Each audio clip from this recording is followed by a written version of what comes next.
बिस्मिल्लाहिर्रहमानिर्रहीम। अस्सलाम वालेकुम डियर स्टूडेंट्स। आज की वीडियो जो एक खास वीडियो है और इस वीडियो में हम बात करेंगे कि वो सब चीज़ें जो कि आपने एग्जाम से पहले बिल्कुल भी नहीं करनी है। ठीक है, तो आज की वीडियो को स्टार्ट करने से पहले आप सबसे रिक्वेस्ट है कि मेरे चैनल कैम ऑनलाइन को लाइक भी करें, शेयर भी करें और अपने फ्रेंड सर्कल के साथ सब्सक्राइब भी कर दें। तो अब हम देखते हैं अपनी वीडियो को।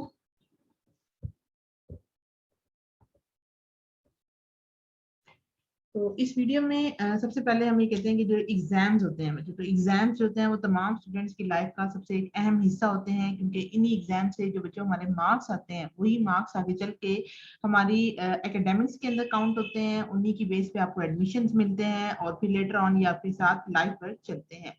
तो ये डिपेंड करता है कि आया आप ब्रिलियंट स्टूडेंट है या एवरेज स्टूडेंट है। तो एग्जाम जो होते हैं वो सब ने ही देने होते हैं और इसी के ऊपर ही आपका पूरा जो एकेडमिक्स है वो डिपेंड कर रहा होता है।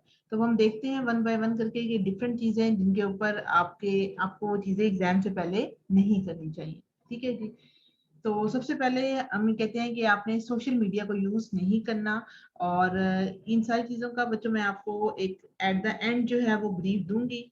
ठीक है, इससे पहले आपको मैं कुछ शेयर करती हूँ आपके साथ। तो सबसे पहले जो चीज आपने नहीं करनी है, तो आप ये देखें कि आपने सबसे पहले जो चीज यूज नहीं करनी है that is do not use social media, कि आपने सोशल मीडिया को यूज नहीं करना है। क्योंकि जो सोशल मीडिया है उसमें आपका जो मेन सेल फोन है ये मेन रोल प्ले करता है और सेल फोन से आपने एक तरह से फाइट करनी है, क्योंकि इससे आपको एडिक्शन हो जाती है। और जो स्क्रीन की एडिक्शन है ये एडिक्शन एक तरह से आपको अपने अंडर जो है वो कर लेती है। और फिर आप डिफरेंट सोशल मीडिया की एप्स हैं जिनमें फेसबुक है, जिनमें गूगल है, ट्विटर है, लिंक्डइन है and so on different so many apps हैं जो कि स्टूडेंट्स यूज करते हैं। और इन एप्स में फॉर एग्जांपल हम एग्जांपल लेते हैं एक व्हाट्सएप की। ठीक है, व्हाट्सएप पे आपने अपने फ्रेंड को मैसेज किया हाय, वो आपको रिप्लाई करेगा हाय एंड व्हाट्स गोइंग ऑन, क्या चल रहा है, enjoying, dancing and so on. इस तरह की जो चीजें हैं ये जब सारी की सारी चलती हैं तो बच्चों का एक मेजर टाइम जो होता है वो उसके ऊपर स्पेंड होता है। इसी तरह आप फेसबुक का अगर यूज कर रहे हैं, आपने अपनी कोई पोस्ट जो है वो शेयर किया उसकी टाइमलाइन पे, तो आप बार बार अपने सेल फोन को उठाकर देखते हैं कि आपको कितने जो है वो लाइक्स मिल चुके हैं, कितनी आपकी सब्सक्रिप्शन हो चुकी है। तो इन सारी चीजों से बच्चों आपका एक मेजर जो है वो टाइम का जिया होता है। तो ये सारी चीजें एक तरह से आपके लिए डिस्ट्रैक्ट का रोल प्ले करती हैं कि ये चीजें सारी आपको अपनी जानिब अट्रैक्ट कर रही होती हैं। सो इससे आपको एडिक्शन भी होती है और आपकी जो परफॉर्मेंस होती है वो इसके साथ साथ जो है वो डिस्ट्रॉय होना स्टार्ट हो जाती है। ठीक है, तो सेकंड नंबर पर हम ये देखते हैं कि आपने जब भी कुछ करना है तो आपने do not ask your friend, कि आपने अपने फ्रेंड से ये नहीं पूछना कि उसने कितनी तैयारी कर ली है, कि उसने कितना हिस्सा जो है वो अपनी स्टडी का कंप्लीट कर लिया है। इसके बारे में आपने कोई क्वेश्चन नहीं करना। अब मैं आपको इस हवाले से गाइड भी करूंगी कि आपने ऐसा क्यों नहीं करना है। फर्स्ट करें, जैसे आपकी फ्रेंड से आपने बात की तो उसे पता ही चला कि उसने 5 चैप्टर जो है वो खत्म कर लिए हैं, जबकि आपने जो है वो भी जस्ट 2 चैप्टर्स ही फिनिश किए हैं। तो इससे क्या होगा कि इससे जो है वो आप जो है वो स्ट्रेस का शिकार हो जाएंगे, आप जो है वो परेशान हो जाएंगे कि उसने इतने ज्यादा चैप्टर कर लिए हैं जबकि मैंने जस्ट 2 ही चैप्टर्स किए हैं। तो इनकी वजह से आपको आगे चल के जो प्रॉब्लम हो सकती है वो उससे होगा कि आपको नेगेटिव थॉट्स आना शुरू हो जाएंगी और आप लो ग्रेड्स, लो मार्क्स, एडमिशन और फ्यूचर के बारे में सोचेंगे। और फिर आप क्या करते हैं कि आप अपने फ्रेंड के लेवल तक आने के लिए जल्दी जल्दी बूस्ट चैप्टर्स को वाइंड अप करते हैं और इस तरह से आप क्वालिटी ऑफ एजुकेशन पर कंप्रोमाइज करते हैं। लेकिन अगर इसके बरक्स हो, बरक्स किस तरह से हो कि आप जो है आपको पता चलता है कि आप अपने फ्रेंड से स्टडी में आगे हैं, तो इससे क्या होगा कि आप रिलैक्स हो जाएंगे। तो जब आप रिलैक्स हो जाएंगे तो आपका जो स्टडी पीरियड जो होगा जिसमें आपने स्टडी करना है वो आप स्लो कर देंगे कि अभी वो बहुत पीछे है, मैं बहुत आगे हूँ स्टडी में। तो इससे जो आपका एवरेज टाइम होगा स्टडी का वो इससे ओवरऑल डिस्टर्ब होना स्टार्ट हो जाएगा। तो इससे जो इम्पोर्टेंट बात पता चली वो क्या है कि आपने कंपेयर नहीं करना अपनी प्रेपरेशन को अपने फ्रेंड सर्कल में किसी के साथ भी। ठीक है, इसके बाद हम थर्ड वन चीज की तरफ आते हैं। और थर्ड वन चीज ये है कि आपने आपने ये नहीं देखना कि आप कौन सी टेक्स्ट बुक जो है वो है आपके फ्रेंड के पास, कि जो टेक्स्ट बुक को इस्तेमाल कर रहा है आपने उसी से ही ये नहीं पूछने बैठ जाना कि आपके पास और कौन कौन सी बुक्स हैं, क्योंकि हर एक का अपना माइंडसेट होता है, उसके अकॉर्डिंग उसकी जो बुक्स का होता है लेवल। तो आपने एक तो उनकी बात सुन के मार्केट नहीं चले जाना और मार्केट जाके कोई न्यू बुक परचेज नहीं करनी है, ठीक है।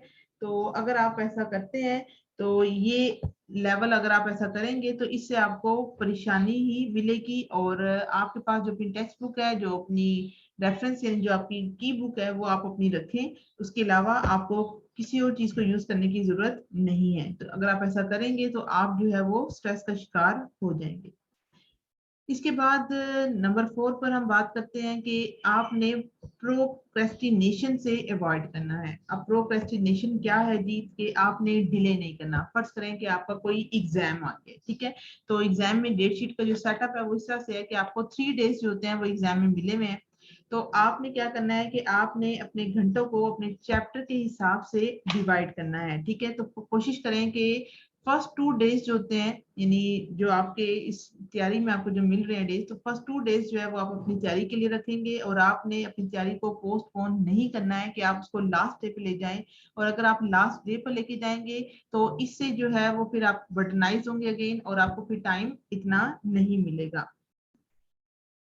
इसके बाद नेक्स्ट वन जो स्ट्रेटेजी आती है आपकी, वो आपने ये कि do not get influenced by someone else strategy, कि आपने किसी दूसरे की स्ट्रेटेजी को नहीं अपनाना है, क्योंकि हर एक की जो होती है वो अपनी यूनिकनेस होती है। हर शख्स जो होता है वो मुनफरिद होता है, उसकी अपनी स्ट्रेटेजी होती है। मे बी किसी ने अगर कोई स्ट्रेटेजी अपनाई हुई है तो हो सकता है वो मुश्किल चैप्टर को पहले करता हो और आप जो है वो इजी चैप्टर जो है वो पहले करते हो। तो हर एक का अपना प्लान होता है, तो आप अपने ही प्लान तक स्टिक रहें, किसी दूसरे के प्लान को कॉपी करने की आपको जरूरत नहीं है, ठीक है। अच्छा, इसके बाद जो है वो हमारे पास नेक्स्ट वन आता है कि अगर आपने फर्ज किया हुआ है कि कोई चैप्टर जो है वो चॉइस पे छोड़ दिया, अच्छा सॉरी, कि आपने अपना टाइम टेबल चेंज नहीं करना है, कि जो आपका टाइम टेबल है उसको ही आपने फॉलो करना है, और किसी और के टाइम टेबल को आपने नहीं अपनाना है, और अपने टाइम के अकॉर्डिंग ही चलना है, ठीक है। अच्छा, इसके बाद हम ये फर्ज करते हैं कि आपने कोई एक ऐसा चैप्टर है जो कि आपने तैयार नहीं किया था, ठीक है। वो आपने चॉइस पे छोड़ा हुआ है कि अगर टाइम मिलेगा तो मैं एट द एंड इस चैप्टर को तैयार कर लूंगी। तो करते करते आपके पास लास्ट डे आ जाता है, और लास्ट डे में आपने उस चैप्टर को तैयार करने नहीं बैठ जाना, बल्कि आप कोशिश ये करेंगे कि आप अपना ज्यादा टाइम जो होता है वो रिवीजन पर स्पेंड करें, कि आपको ज्यादा से ज्यादा आपका चैप्टर जो है वो रिवाइज हो, उसकी रिवीजन करें, और इसको नई तरीके से तैयार ना करें। और जितना आप इसको लेकर चलेंगे वो आपके लिए आसानी रहेगी। नेक्स्ट वन हमारे पास आता है कि आप जो इलिस्ट्रेशन होती हैं, डायग्राम्स होती हैं, इनको देखकर आपने तैयारी जो है इसके ऊपर ही सिर्फ डिपेंड नहीं करना है, बल्कि इसके साथ साथ आपने जो भी आप ये इलिस्ट्रेशंस हैं, डायग्राम्स हैं, इनके साथ साथ आप कोशिश करें जितनी आपकी प्रैक्टिस होगी, यानी ये प्रैक्टिस आपकी वैसे बच्चे चलती है बिफोर एग्जाम से 1 मंथ पहले, कि आपने अगर टेस्ट दिए हुए हैं, और जितनी आपकी प्रैक्टिस होगी वो आपके लिए बेटर रहेगी, ठीक है। इसके बाद जो नंबर 9 है कि आप कोशिश करें, और जो इम्पोर्टेंट वन है, कि बहुत सारे स्टूडेंट्स क्या करते हैं कि वो बाहर के खाने जो है वो खाते हैं। तो एग्जाम्स में कोशिश करें कि आपने बाहर का खाना नहीं खाना है, क्योंकि अगर आप बाहर का खाना खाएंगे तो मे बी से आपका पेट खराब हो जाए, आपको पेट दर्द हो जाए, और उनके खानों में कोई भी जो है वो प्रॉब्लम हो सकती है। और ऐसा खाना आप खाएं जो कि आपके लिए लाइट इन फूड हो, क्योंकि जितना हैवी फूड आप लेंगे उससे आपको नींद ज्यादा आएगी। और आप कोशिश करें कि आप अपने खाने के अंदर ज्यादा से ज्यादा वेजिटेबल्स को इस्तेमाल करें, ठीक है। और वेजिटेबल्स लें, फ्रूट्स लें, ये सारे आपके लिए बेटर रहेंगे। उसके बाद डू नॉट गेट हर्ट, कि आपने जो है वो कोई ऐसी एक्टिविटी नहीं करनी आउटडोर, कोई खेलने कूदने वाला ऐसा काम नहीं करना एग्जाम के डेज में कि जिससे आपको कोई चोट लग जाए। आपने जितनी भी आउटडोर एक्टिविटीज हैं उनको अवॉइड करना है, ठीक है। और इस दौरान पूरा टाइम आप कोशिश करें घर पर रहें, और घर पर रहने के साथ साथ अपना फुल टाइम जो होता है वो स्टडीज को दें। इसके बाद next one and last one आता है कि आप अपनी स्लीप को जो है वो प्रॉपर करें, और सोना जो है वो आपके लिए 6 आवर काफी है। अगर आप इससे ज्यादा सोएंगे तो भी आप स्टडी के लिए आपके पास टाइम नहीं बचेगा, कि आपने इन दोनों चीजों को प्रॉपरली मैनेज करना है, क्योंकि जो आपकी साउंड स्लीप होती है 6 आवर की बच्चों, ये आपके लिए काफी है। अच्छा, इसके बाद